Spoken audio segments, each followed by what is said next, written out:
Explosion यानी कि धमाके को देखना बहुत ही मजेदार होता है।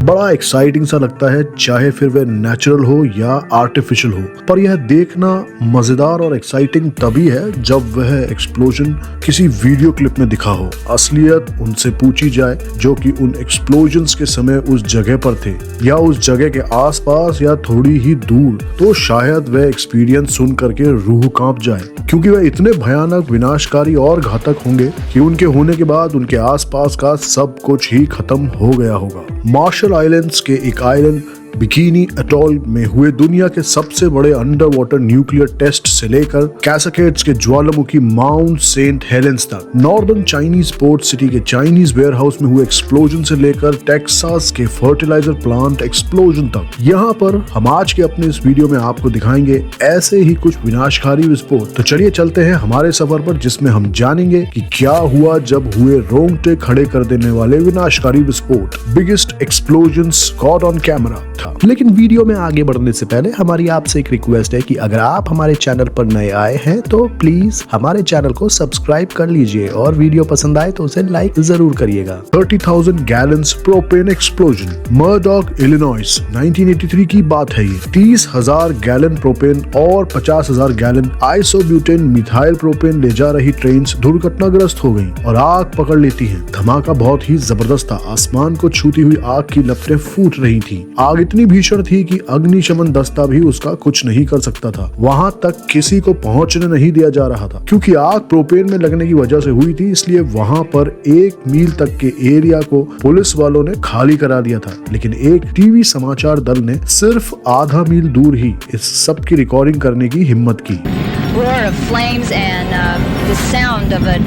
आग इतनी ज्यादा और भीषण थी कि उसमें से एक जेटलाइनर प्लेन जैसी आवाज आ रही थी। जो बात इन टीवी समाचार दल वालों को नहीं पता थी वह यह थी कि जो आवाज वो लोग सुन रहे थे वह एक बहुत बड़ी चेतावनी थी, अब जो विस्फोट होने वाला था उसकी। और देखते ही देखते थोड़ी देर बाद टूटी हुई ट्रेन से जो तेल निकल रहा था वह आग को और ज्यादा भड़का रहा था और 30,000 टन गैलन्स प्रोपेन ने टैंकर्स की धातु की दीवारों को टूटने की स्थिति में धकेल दिया। और फिर हुआ आंखों को चौंका देने वाला एक बहुत बड़ा धमाका। न्यूज रिपोर्टर्स ने वहां पर यह भी जानकारी दी, क्योंकि वह सिर्फ आधा मील ही दूर पर खड़े हुए थे, कि प्रोपेन जैसी तरल पेट्रोलियम गैसों से विस्फोट के कारण होने वाली गर्मी की लहर अन्य की तुलना में बहुत अधिक गर्म होती है। समाचार दल को उस जगह से 2.5 मील पीछे हटाना पड़ा।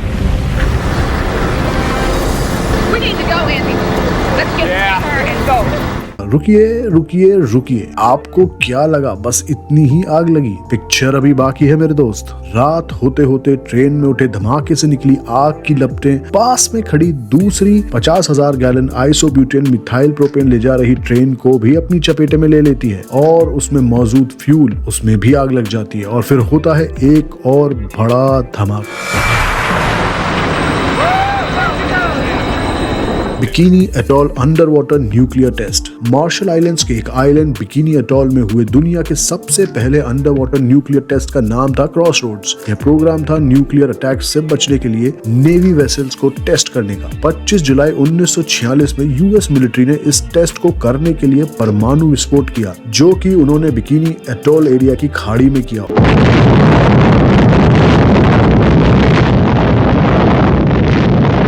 यह पहला न्यूक्लियर टेस्ट था जो कि अंडर वाटर किया जा रहा था, यानी कि पानी के नीचे। और इसका नतीजा यह हुआ कि 3,000 किलो के विस्फोट ने एक ऐसा गैस का गुब्बारा छोड़ा जिसने अपने रास्ते में आने वाली हर चीज को, चाहे वह खाड़ी के तले पर ही क्यों न थी, उसे तहस नहस कर दिया। एक एक्सप्लोजन की वजह से वहां समुद्र की सतह में 2000 फीट चौड़ा और 30 फीट गहरा गड्ढा हो गया था और पानी के ऊपर की तरफ लग रहा था जैसे कि कोई बहुत बड़ा गीजर फैल गया हो। वह फैला हुआ गुंबद इतना बड़ा था जिसकी अगर हम तुलना करें तो आप यूं मान लीजिए कि बुर्ज खलीफा और उसके ऊपर भी शंघाई टावर को भी खड़ा कर दिया जाए तो यह उससे भी ऊंचा था। और यह लेकर आया एक 94 फीट ऊंचा सुनामी, जो कि इतना ताकतवर था कि वहां पर पास में जो एक 27 30,000 टन भारी अमेरिकी लड़ाकू शिप था उसे तक उछाल दिया था। माउंट सेंट हेलेंस इरप्शन 1857 से शांत पड़ा हुआ ज्वालामुखी था वॉशिंगटन स्टेट का माउंट सेंट हेलेंस ज्वालामुखी। हालांकि 27 मार्च 1980 को एक विस्फोटक भाप विस्फोट हुआ था, जिसके बाद बारी बारी से विस्फोट हुआ। 18 मई 1980 की सुबह छोटे छोटे विस्फोट हुए। 5.1 तीव्रता का भूकंप आया, जिसके कारण पर्वत के उत्तरी हिस्से में एक विशाल भूसंकलन हो गया। विस्फोट 660 डिग्री फ़ारेनहीट तक पहुंच गया और लगभग 300 मील प्रति घंटे की गति से विस्फोट हुआ। इस विस्फोट के बाद पहाड़ के चारों ओर नदियों में बाढ़ आ गई और कीचड़ बह गया। 16 मील दूर गैस और राख का एक भयानक और बहुत बड़ा विस्फोट भी हुआ था, जिसमें राख पूर्व में सेंट्रल मोंटेना तक गिरी। लगभग 57 लोग और हजारों जानवर मारे गए और कई मील तक के पेड़ भी नष्ट हो गए, जिससे उस समय $1 अरब से अधिक की बर्बादी हुई। 18 मई 1980 का विस्फोट संयुक्त राज्य अमेरिका के इतिहास में सबसे घातक और आर्थिक रूप से विनाशकारी ज्वालामुखी विस्फोट है। Chinese warehouse explosion Tianjin China के सबसे बड़े बंदरगाहों में से एक है और यह कंपनी रूई हाई इंटरनेशनल लॉजिस्टिक्स, जो कि इस गोदाम की मालिक है, वह कथित तौर पर खतरनाक और ज्वलनशील पदार्थों को स्टोर करने और उसे डिस्ट्रीब्यूट करने का काम करती है, जो कि होता है हर साल लगभग 10 लाख टन माल। 14 अगस्त 2015 को लगातार ऑनलाइन से बहुत ही भीषण विस्फोट हुए। नॉर्दर्न चाइनीज पोर्ट सिटी के वेयरहाउस में इस विस्फोट की वजह से बहुत ही भारी कैजुअलिटी और नुकसान का सामना करना पड़ा, जिसमें माल और जान दोनों की ही क्षति हुई। ऊपर रखे हुए ज्वलनशील केमिकल्स में हुए इस भीषण धमाके पर प्रेसिडेंट ज़ाई जिनपिंग ने 200 से ज्यादा न्यूक्लियर और बायोकेमिकल पदार्थ के एक्सपर्ट्स को साइट पर इन्वेस्टिगेशन के लिए बुला लिया। फर्टिलाइजर प्लांट एक्सप्लोजन टेक्सास 17 अप्रैल 2013 को वेस्ट फर्टिलाइजर कंपनी के अंदर आग लग गई,